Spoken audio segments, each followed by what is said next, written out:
Le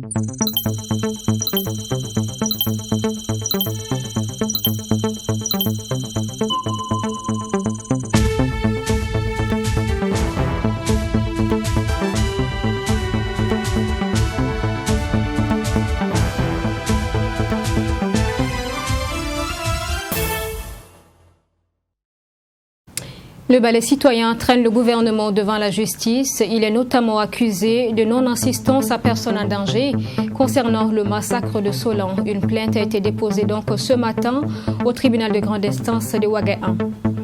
Ouverture ce matin de travaux de la Haute Cour de justice, une initiative censée harmoniser les connaissances des différents membres de la Cour en ce qui concerne les préceptes en droit et plus au Mali. Le Premier ministre a exposé les priorités de la transition qui se résument en 3 points: la sécurité, les élections démocratiques et les réformes institutionnelles.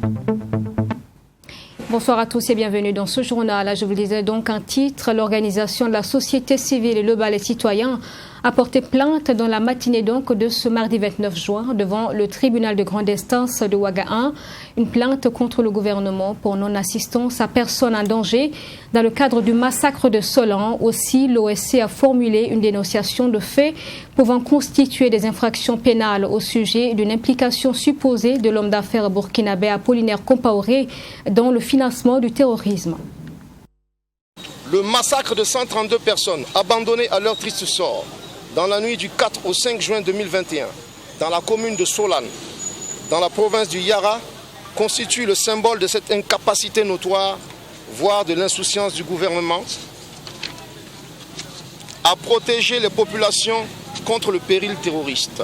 En particulier, la non-intervention du détachement militaire basé à Seba et la durée de l'attaque qui a été d'environ 4 heures de temps ont poussé le balai citoyen à formuler cette plainte contre le gouvernement pour non-assistance à personne en danger. Ce drame n'est malheureusement pas le seul élément de fait qui démontre l'incapacité notoire des autres autorités de ce pays à assumer une tâche minimale de leurs fonctions. L'agenda gouvernemental est guidé par des préoccupations politiciennes et partisanes aux antipodes de l'urgence sécuritaire et au mépris de la souffrance du peuple. Face à cette trahison d'un gouvernement insouciant, aux appels au secours des populations en détresse, qu'il a l'obligation de protéger en tout temps et en tout lieu, le mouvement balai citoyen demande à la justice d'en tirer toutes les conséquences de droits prononcés. Quant à la dénonciation de faits pouvant constituer des infractions pénales, elle est fondée sur l'article de presse paru dans le numéro 441 du 10 mars 2021 du journal L'Événement. Cet article, qui fait suite à une investigation menée à l'échelle internationale, révèle des informations troublantes liées au financement du terrorisme dans le Sahel. Le balai citoyen est surpris que face à des accusations aussi graves et précises, révélées depuis plus de 3 mois, les autorités judiciaires de notre pays restent de marbre. Ce silence est inadmissible dans un état de droit, au regard de la gravité des faits qui sont allégués et du comportement de l'intéressé qui n'a pas daigné poser plainte contre les auteurs de ces révélations, mais s'emploie plutôt, à coup de renfort médiatique, à divertir l'opinion. À défaut d'une autosaisine, le balai citoyen a jugé nécessaire de formuler une dénonciation pour attirer l'attention du procureur du Faso près le tribunal de grande instance de Ouaga 1. À l'instant donc, le porte-parole du balai citoyen, Serge Bambara, alias Smoké. Les membres de la Haute Cour de justice étaient réunis aujourd'hui dans le cadre d'un atelier d'harmonisation des connaissances en matière de droit pour 2021-2025. Donc, ils ont pris connaissance des tenants et aboutissants de leur mission.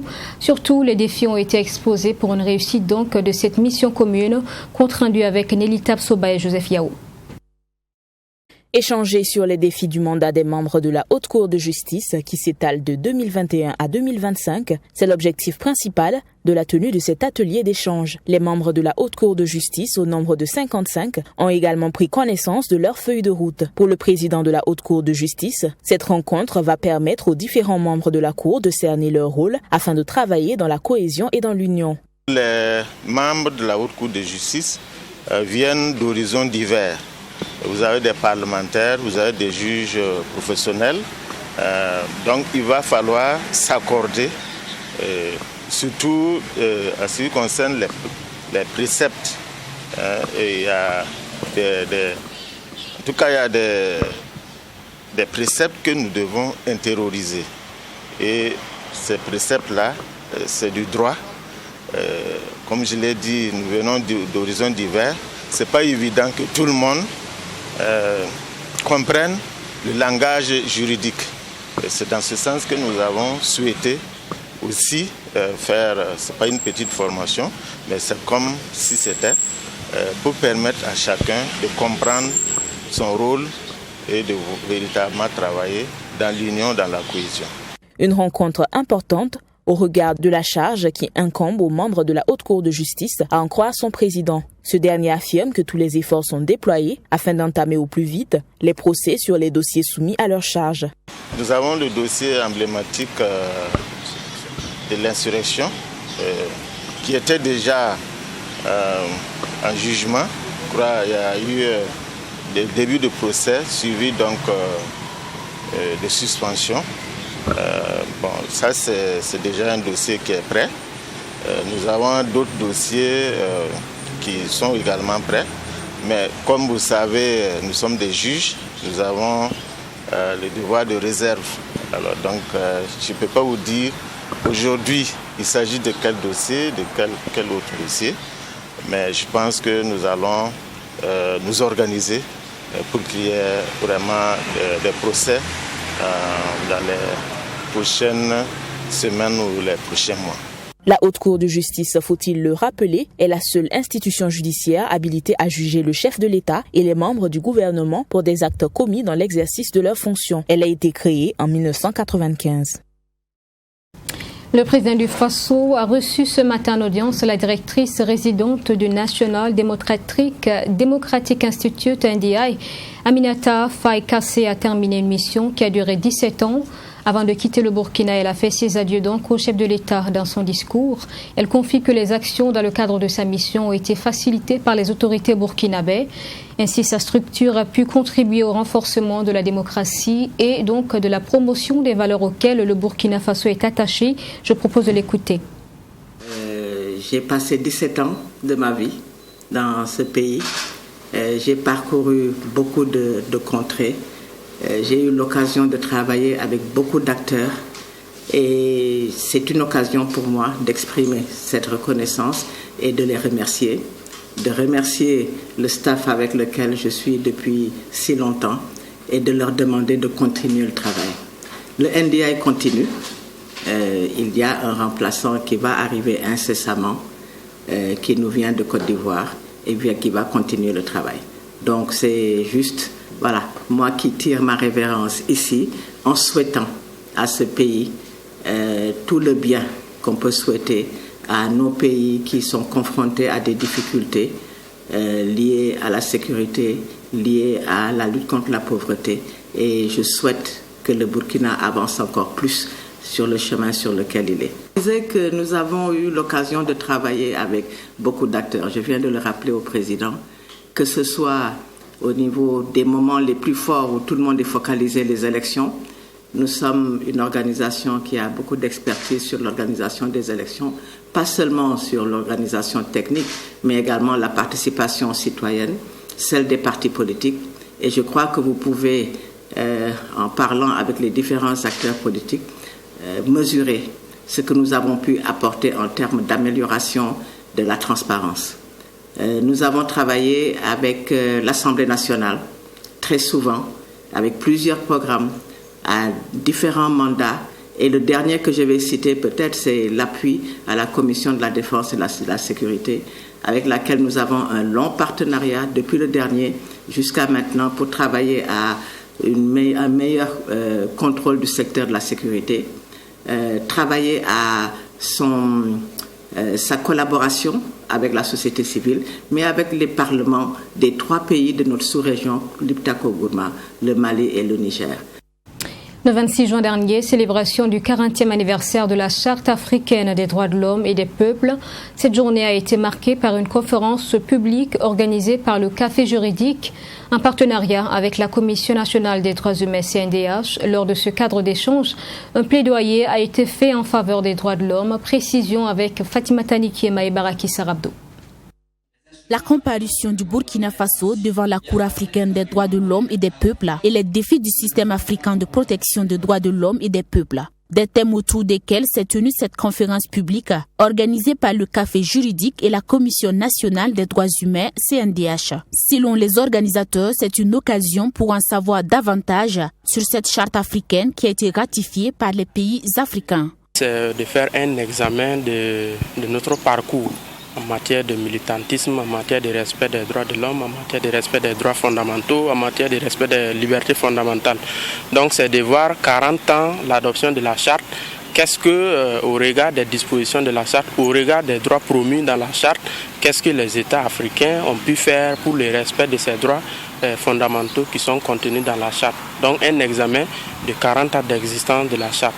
Occasion a donc été donnée à la Commission nationale des droits humains d'expliquer aux participants à cette conférence leurs différentes missions, surtout celles en lien avec la mise en œuvre de la Charte africaine des droits de l'homme et des peuples. Au niveau interne, nous avons plusieurs dispositions, plusieurs mesures que le Burkina Faso adopte pour que les droits humains soient une réalité. Donc cela voudrait dire que les droits garantis dans la Charte africaine des droits de l'homme et des peuples tels que le droit à la vie, le droit à l'intégrité physique, le droit à l'éducation, le droit à la santé, sont des droits que le Burkina Faso a l'obligation de promouvoir sur son territoire. Une promotion qui se heurte à d'énormes difficultés selon Valérie Soma, commissaire à la Commission nationale des droits humains. Il s'agit surtout, selon elle, d'obstacles d'ordre socio-économique. Rappelons que cette commémoration des 40 ans de la Charte africaine des droits de l'homme et des peuples a aussi été marquée par un concours de plaidoirie.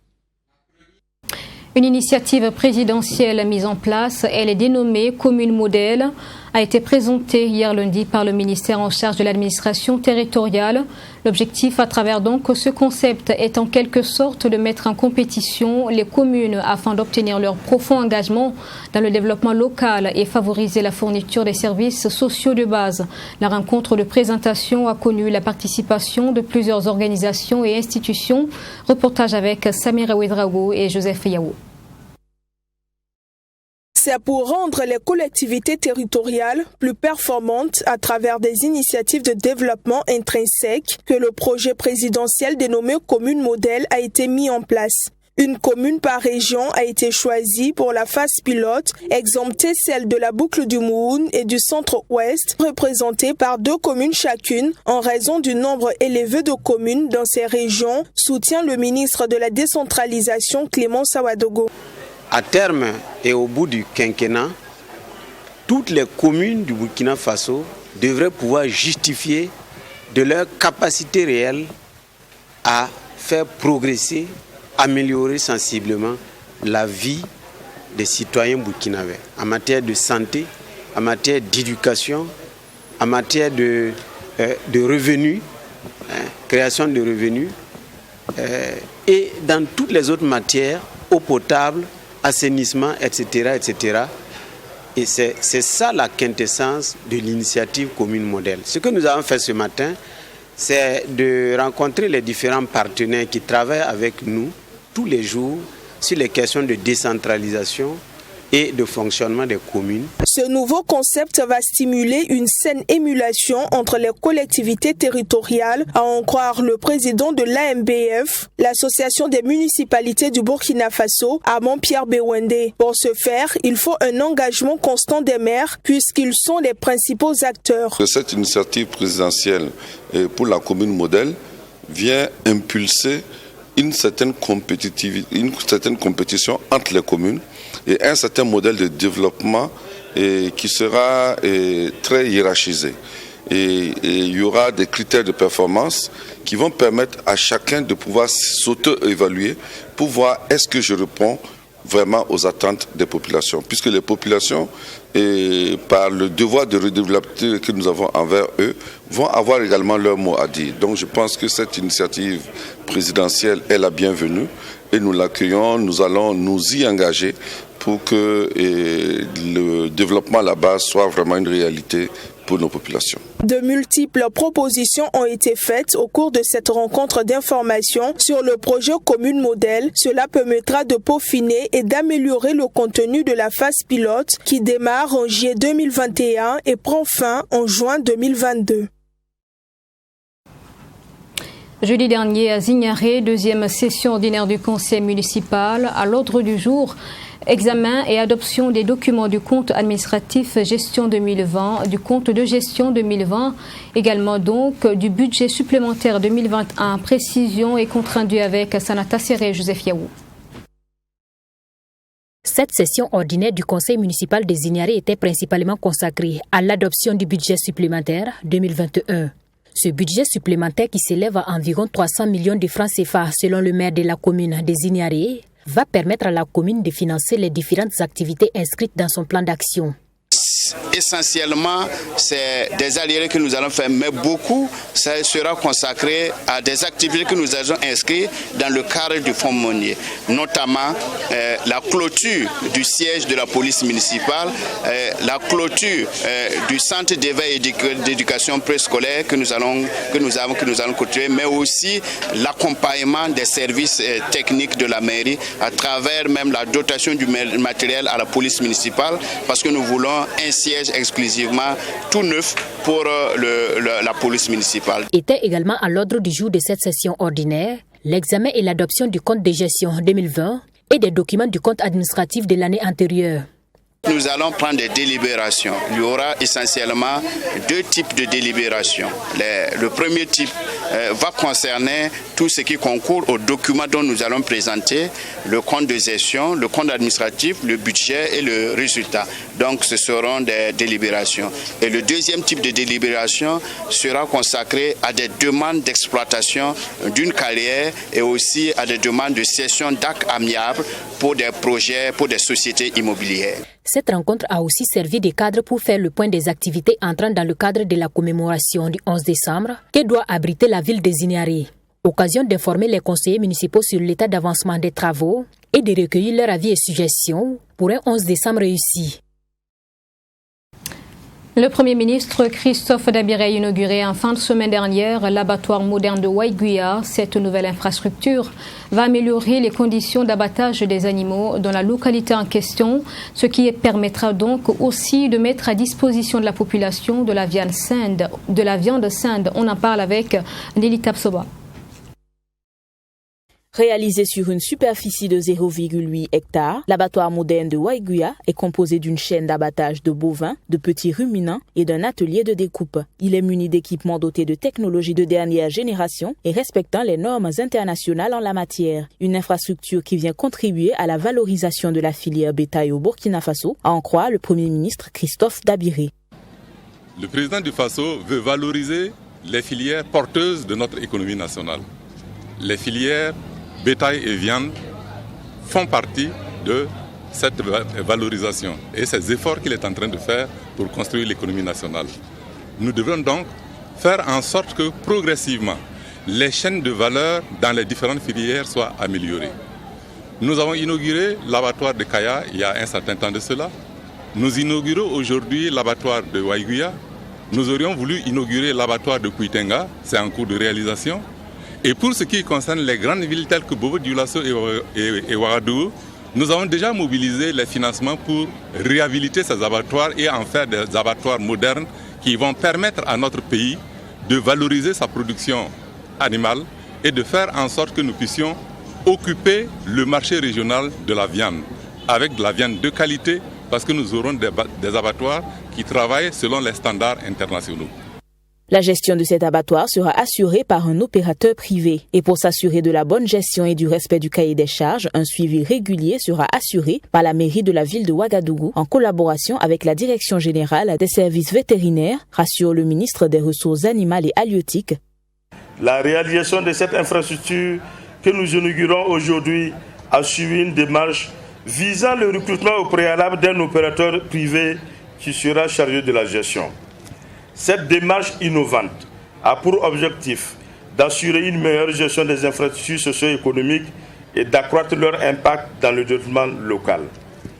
Distingués invités, mesdames et messieurs, l'abattoir moderne de Waiguya est bâti sur une superficie de 0,8 hectares. Il est conçu avec des équipements modulaires dotés de technologies de dernière génération respectant les normes internationales de sécurité sanitaire et environnementale. L'abattoir moderne de Waiguya devrait atteindre une capacité d'abattage journalière de 50 bovins et de 100 petits ruminants. L'infrastructure dispose également d'une station de traitement des eaux usées, d'un bloc incinérateur, d'un bâtiment administratif, d'un magasin, d'un parc de stationnement pour animaux, d'une adduction d'eau potable simplifiée et de chambres froides de grande capacité. L'abattoir a été réalisé dans le cadre de la mise en œuvre du programme de croissance économique dans le secteur agricole PCESA et a coûté la somme de plus d'1,7 milliard de francs CFA. Et du sport dans ce journal, le Burkina a organisé pour la première fois une course hippique internationale dénommée Grand Prix de l'intégration qui a réuni 6 pays de la sous-région pendant 3 jours. Cela a été possible grâce à l'association des éleveurs NEMA de Pabré. Donc, la grande finale a eu lieu ce dimanche sur l'hippodrome de Pabré en présence du ministre des Sports et du président de l'Assemblée nationale. Image avec Assami Touré. Le Grand Prix de l'intégration, premier du genre au Burkina Faso, organisé par l'association des éleveurs NEMA de Pabré, a connu son épilogue ce dimanche sur l'hippodrome de Pabré. Durant 3 jours, plusieurs écuries de nations différentes étaient aux prises. Après la première journée, la deuxième journée, une course inter-rédaction a été organisée par Filinfo, un organe de presse en ligne. À l'arrivée, c'est la RTB qui est faite première, suivie de Sidoya et Filinfo. Tui TV prend la 5e place. C'était de susciter une émulation au sein des médias pour la course hippique d'une manière générale, c'était d'intéresser les journalistes et les médias au phénomène donc de la course hippique. On s'est dit qu'en les impliquant eux-mêmes, ça allait impulser un engouement au sein des médias parce qu'il faut la promotion médiatique pour que cette course qui nous rapporte des prix à l'international ait l'ampleur qu'elle doit avoir. Donc c'était vraiment l'idée. Et vu l'engouement, j'ai suis très heureux au niveau du film. Pour la dernière journée réservée au final, 6 catégories étaient en compétition. Le groupe A réservé aux chevaux du Burkina Faso, le groupe B réservé également aux chevaux du Burkina Faso, le groupe A Roi du Niger, Soudan B et Super Crack. Dans le groupe A, Big Boss s'impose devant Nematoulaye et Flamme Hirondelle. Passekité remporte le titre dans le groupe B, suivi de Sabina et Elo. La 3e course a concerné les Arois du Niger. Zidane prend la première place, suivi de Akei et Nenwouri. Dans la catégorie Soudan B, après la course, les résultats ont été contestés par les Nigériens, mais finalement c'est Nassourlaye du Sénégal qui l'emporte. Dans la dernière catégorie, les Super Crack Tebnoma, le cheval qui a remporté le Grand Prix de la Renaissance au Sénégal, se blesse à l'échauffement et Banenen du Mali s'adjuge la première place, suivi de Gang et Icon Allah, une édition qui a tenu son pari selon leurs organisateurs, même si le Burkina n'a pas réussi à remporter le trophée chez les tenants. Très bien acceptable. Je crois que l'organisation, si on veut comparer aux autres pays, on a 9 sur 10. Merci. Merci au ministre des Sports, merci au président de l'Assemblée et merci à vous tous et aux parrains qui ont tous contribué à l'événement. Une compétition appréciée dans l'ensemble par le ministre des Sports et des Loisirs. Pour lui, le fair play a prévalu dans cette compétition. Oui, c'est une première marquée de beaucoup d'émotions parce qu'on ne s'attendait pas à avoir une organisation aussi parfaite, même si encore il y a des choses à arranger dedans. Et je pense qu'avec le président de la fédération et les membres de l'association, nous allons rebeloter le 3 juillet pour le championnat national et nous allons tirer le son de ce qui s'est passé ce soir pour que le 3 juillet le championnat se passe dans de meilleures conditions. L'intégration, vous savez que les frontières sont des phénomènes hérités du colonialisme et que nous avons plutôt vécu ensemble plus longtemps que les 100 et quelques années où on a été divisés par la colonisation. Donc quand on parle d'intégration, il faut chercher tout ce qui peut nous permettre de retrouver nos repères d'antan. Et le cheval était l'animal par lequel les populations se dirigeaient dans d'autres contrées pour chercher les richesses pour ramener. Donc ce n'est qu'un facteur qui nous permet de retrouver notre identité. Notons que tous les vainqueurs par catégorie sont repartis avec un véhicule flambant neuf, en plus du trophée et de nombreux lots. Et puis au Mali, le Premier ministre Choguel Kokala Maïga a présenté ce lundi les ambitions prioritaires de la transition.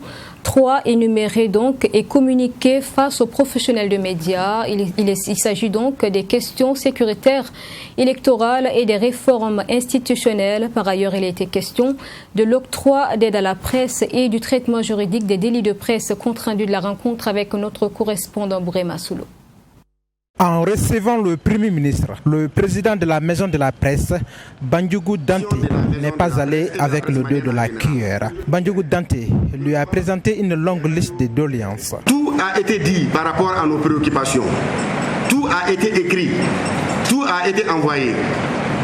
Mais nous avons fait montre de pondération, montre de responsabilité et encore de sagesse pour qu'ensemble, on puisse trouver des solutions à nos problèmes. Parmi les problèmes que nous connaissons aujourd'hui, le premier qui est sur toutes les langues, c'est le non-paiement injustifié de l'aide à la presse depuis 3 ans. Une rétention que rien ne saurait justifier. Nous pensons que vous qui avez pris l'habitude d'être expéditif, allez tout faire pour débloquer les aides des années 2019, 2020 et 2021. Maintenant, parmi ces problèmes, nous avons la non-prise en compte de la presse en ligne dans les documents. Nous parlons de la dépénalisation des délits de presse, mais aussi et surtout du poids lourd de la redevance pour les organes de l'audiovisuel. Parmi les doléances soumises, Dr Choguel Kokala Maïga a tenté de répondre notamment à l'emprisonnement d'un journaliste le vendredi dernier. Mais tant que les lois sont en place, il ne faut pas que les gens les violent. Maintenant, je pense qu'emprisonner les journalistes, il me semble, ma conviction, c'est que nous ne devons pas le faire. Si on le fait pendant la transition, ça va être une tâche sur l'habit de la transition. Aussi, le deuxième Premier ministre de la transition a profité de sa rencontre avec les journalistes pour parler des priorités de son gouvernement. Le premier pilier, c'est le pilier sécuritaire. Aussi longtemps qu'il n'y a pas d'amélioration sur le plan de la sécurité, les citoyens vont toujours continuer à douter de la capacité de la transition à réussir. Vous avez le volet, le pilier politique, les réformes politiques et institutionnelles qui relèvent du gouvernement. Ces réformes doivent se faire dans l'inclusivité. Les assises nationales de la refondation, nous allons les organiser ainsi qu'il suit. Le Premier ministre donne l'assurance que la présidentielle se tiendra bien à la date prévue, soit le 22 février 2022. Il a aussi affirmé que l'organe unique de gestion sera mis en place pour une élection crédible, transparente et inclusive. Et voilà, c'est la fin de ce journal. Merci de l'avoir suivi. Je vous souhaite une excellente suite à notre compagnie. Je vous retrouve tout à l'heure dans Focus ONG. Il sera question donc de la méthode LTP avec Children Believe, une méthode donc qui propose de faire usage du jeu dans l'enseignement destiné aux tout petits. Bonsoir.